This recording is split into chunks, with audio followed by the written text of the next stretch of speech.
How you doing, everybody out there? This is Marcus Rush again with another Marcus Rush Mondays, and today I have a very special person here today. How about you introduce yourself? Hi, my name is G.R. Myers. I'm the broker of Myers Realty, and I'm from Delaware, born and raised here. At different points in my life, I've lived in all three counties, but primarily Kent County. I was born and raised in Bowers Beach, and my office is in Dover. And we're growing fast right now. Very fast. We started July 1st of 2016 with 10 agents, and currently right now, as of November 2017, we have 23 agents. We have a property management division. We've gone from managing about 140 to about 175 rentals, and we're growing fast, man, because I got a great compensation plan. It attracts great agents. Yes, it does. So just so you know, this is my boss, GR.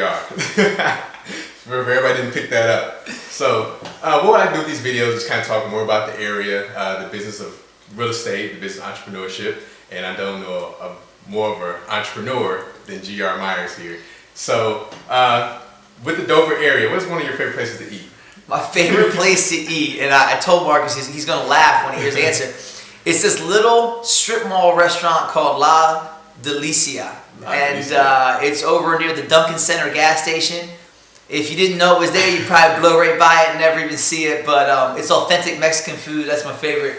And I go there probably twice a week. So they already know what I'm going to order when I walk in the door. It's kind of Never heard of it. So now I have to go check it out. You said next to the Dunkin' Center? Right next to the Dunkin' gas station. So check it out. It's my favorite spot. I'll be honest with you. The service is kind of like Subway, go in and order, but the food is great and the price is right. So it's my favorite spot. Well, I'll definitely be checking it out here soon. So how long have you been in real estate? This is my 12th year in the real estate business. Prior to having my real estate license, I did invest in real estate. I had some rental properties, a few. But then I just thought it made sense to go ahead and get into the real estate business. It was something I always wanted to do, was get my real estate license. And one of the best decisions I ever made for me, career-wise and mental health-wise, because I really enjoy it. Prior to being a real estate agent, I was a school teacher, which I didn't enjoy. I love my kids. I just don't love everybody else's kids. Oh, I understand. I'm the same way. Right. So real estate was really good move for me.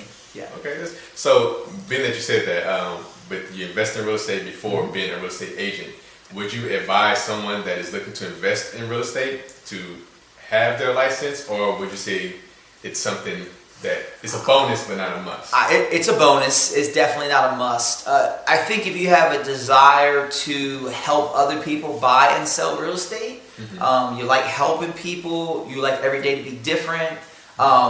I know Marcus referred to me as his boss, but the truth is he's an independent contractor. And so if you don't like having a boss, if you want to, make your own hours, then get your real estate license, and doing it is, that way is a great option.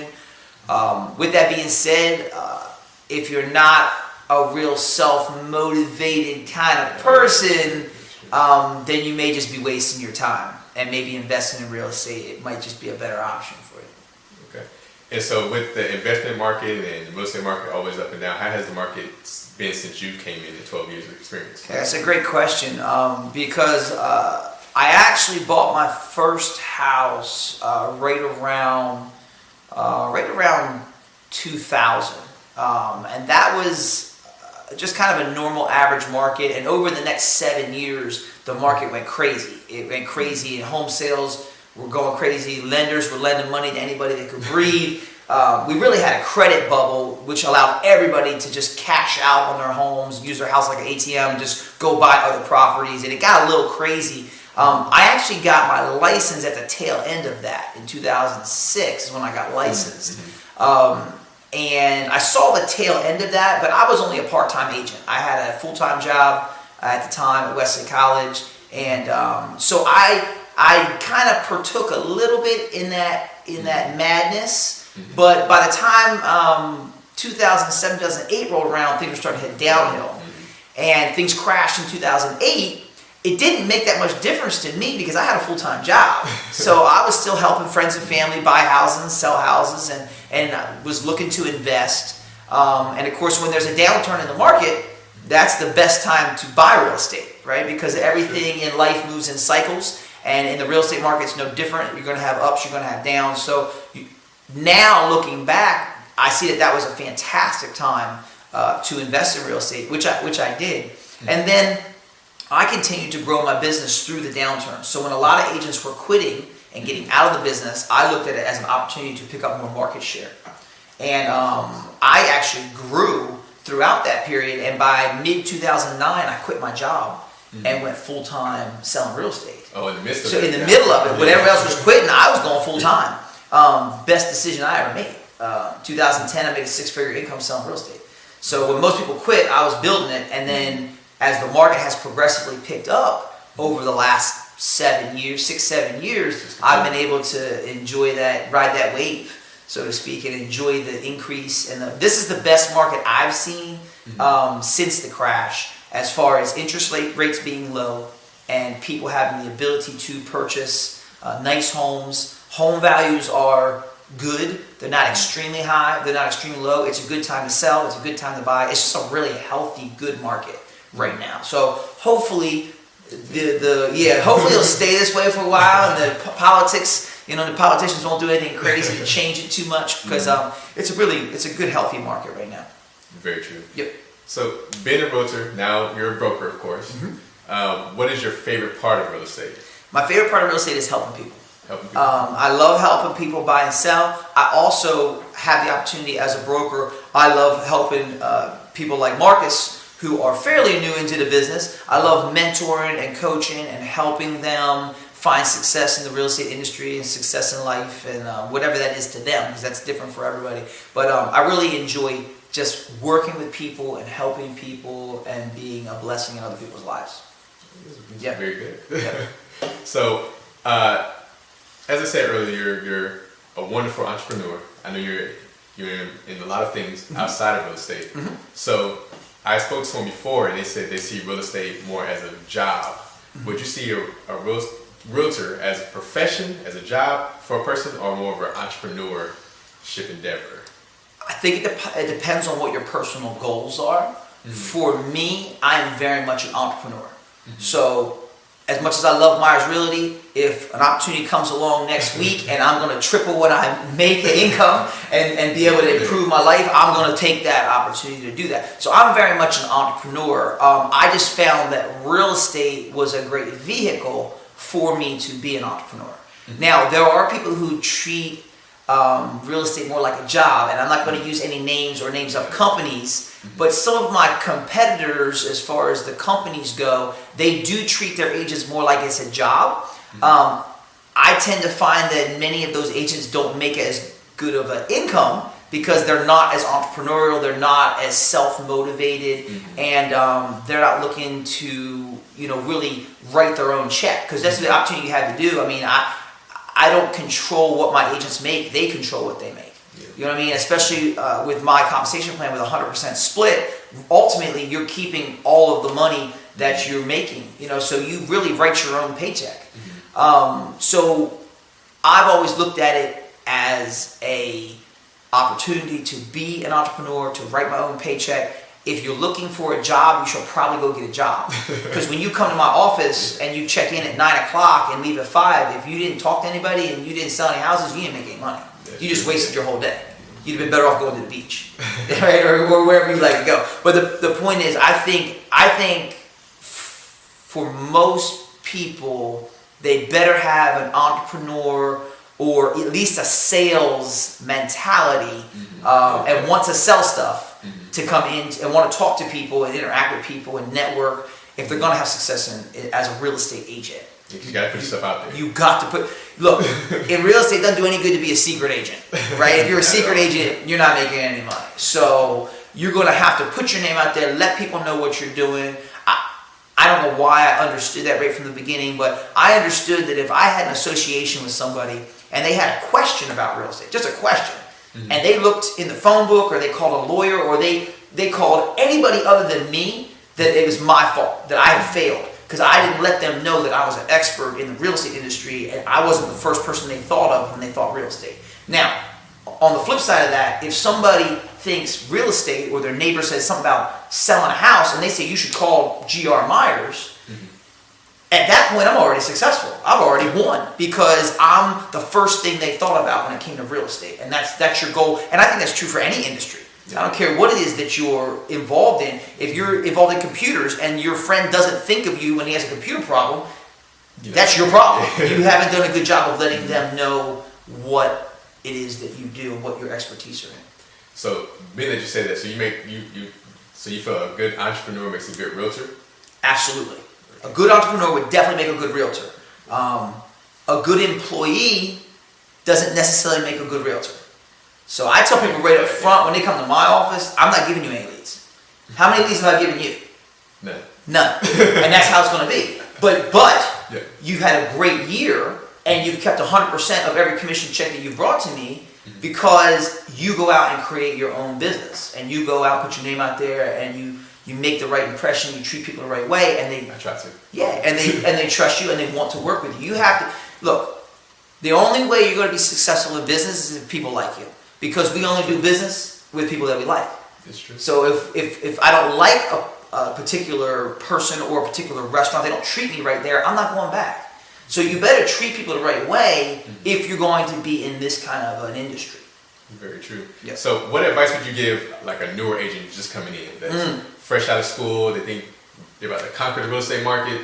Yeah. Happens a lot. Yep. Yep. There's a whole different reality. A couple things. One, it's going to take some time. Like I said, I worked a full-time job for 3 years while I built up my real estate business and my real estate reputation. Okay, so it is something you can do part-time. I know some agencies out there don't let people do it part-time, which I think is ridiculous and foolish. It worked out well for me. By my 3rd year working a full-time job and real estate, I was making almost double in real estate sales as I was making at my job. That's how I knew it was time to quit. Right? Went home, told the wife, "Hey babe, I think we should focus on this real estate thing." And great move for me.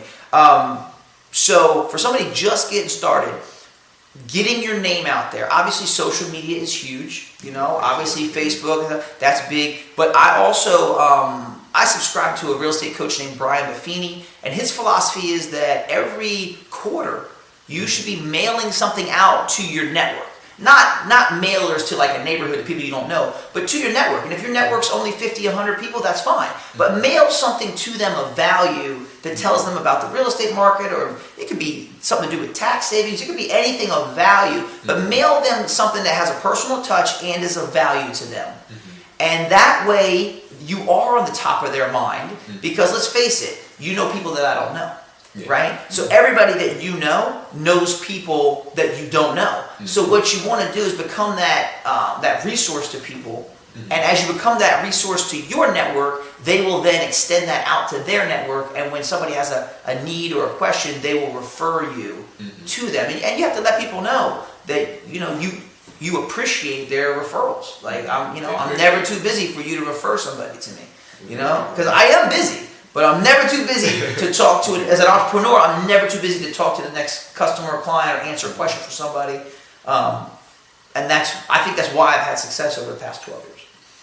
That's very good advice. Very good advice. I know when I first came into real estate, I was like, okay, I'm about to get 100 sales, and I sat there for 6 months and did nothing. Right. 6 months did nothing at all. So I learned very quick is about what you put into it. It is. So, and one thing I also learned when I did real estate was I met so many realtors that did other things. Like I met realtors that had owned businesses as far as moving companies, that own rental properties. Yeah. So I realized there's so many streams of income in real estate. Right. So what do you think about that when you see realtors that have? Is that a goal realtors should have? Should you always subsidize your income just in case the market turns, or? Again, it really depends on your personal goals. Here's just some statistics that I'm familiar with. That the average millionaire has 7 streams of income. And the average billionaire has 13 streams of income. So life is not that complicated. If you want to be good at something or you want to have success in something, there's really only one way to do it. You find somebody who's already had that success and has already done that, and then just follow in their footsteps, right? Yeah. So sometimes it's hard to find a mentor or a coach, but if you want to be successful in real estate, just find somebody who's had the success that you want and then follow what they're doing. So for me, I thought investing in the very product that I sell only made sense. Because if you look historically at investments, There's only three things to invest in. You can invest in real estate, you can invest in a business, or you can invest in the stock market. I mean, that's really the only three options. And they each have different advantages. And by the way, I do all three. Okay, but with that being said, investing in real estate is awesome because it's very passive, yet you have a lot of control. Okay, so investing in the stock market can be very passive. If you're doing a mutual fund or something, you're turning money over to a professional money manager, which I would recommend. I've tried both. I've managed it myself as well as I've turned it over to a professional money manager. I would recommend turning it over to a professional money manager unless you love watching the stock market and investing. If you love that and that's something you want to do as a passion of yours, you're going to spend an hour or two every day doing that or more, then by all means, best of luck to you. That's not a passion of mine, but I still invest in it through a professional money manager. I like it because if I need $1,000 today, I just call my professional money manager and say, move $1,000 to my checking account, right? So it's just like that. Now, if I have a piece of real estate, a rental, and I need $1,000 today, I can't say, hey, go sell the bathroom and I put $1,000. You know what I mean? Yeah. So it's not as liquidable kind of. You can't move it as fast. Yet I have a lot more control over the real estate than I do over the stock market. So when the stock market goes up, it wasn't because of anything I did, and when it goes down, it wasn't because of anything that I did. Whereas with the real estate, as long as I maintain that asset, keep it in good shape, over any 7-year period, you're going to see an increase in that asset, generally speaking. Unless, there's extenuating circumstances, of course. You can always look for the extreme, but generally speaking, you're going to see that asset appreciate. And when investing in rentals, you want to invest in rentals that are going to produce positive cash flow every single month. Even if it was $100. If you're making $100 every month, that's a lot better than losing $100 every month. That's true. Yeah, and your potential, if you're making money off of the rentals, the potential is to continue to buy more and more rentals. If you are losing money, if you have negative cash flow, at some point you're going to run out of money. Because as an individual, you are only going to make so much money depending on what it is you do for a career. And if you're losing money on your investments, it's not going to work out. Warren Buffett said the number one rule of investing is don't lose money. And the number 2 rule is see rule number 1. So don't invest in things if you're going to lose money. So for a person that's just looking to get involved into the investments, because I know people call me all the time and say, hey, I'm looking to get involved in investment properties and rentals. What advice would you give that person? Because I hear it all the time. People say, I got $10,000, I got $50,000. What should I do with this?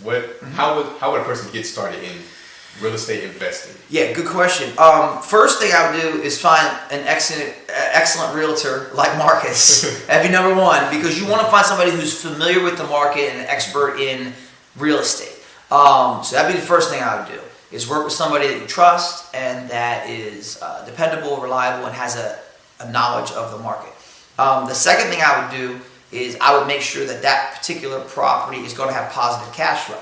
Now, if that means I'm going to buy a distressed property and I'm going to have to rehab it, put a little bit of money into it, but then it's going to produce $400 or $500 a month, and I'm going to recoup my initial investment within 2 to 3 years, that's a pretty good investment. I usually feel like if I can recoup my initial investment in less than 5 years, that's a pretty good investment. If I can do it in less than 2 or 3 years, that's a really good investment, right? So it all depends on what kind of financing you're getting, and do you have an opportunity to get owner financing, which is a great option, hard to find, but a great option. Do you have a lender that you're working with that you trust? I'm at a point in my career where I get a lot of commercial loans at this point. The rates are higher, the terms are shorter, so the payments are higher, but because I own multiple rental properties, a bank like a Wells Fargo who does home loans for somebody who's doing a first-time home buyer, they don't really want to work with an investor. They see me as a high risk. Whereas a commercial lender, when they look at the portfolio, they go, this is right where we want to be. We want somebody that owns multiple rentals, has positive cash flow coming out of every single one. He obviously knows what he's doing. But the rate's going to be a little higher.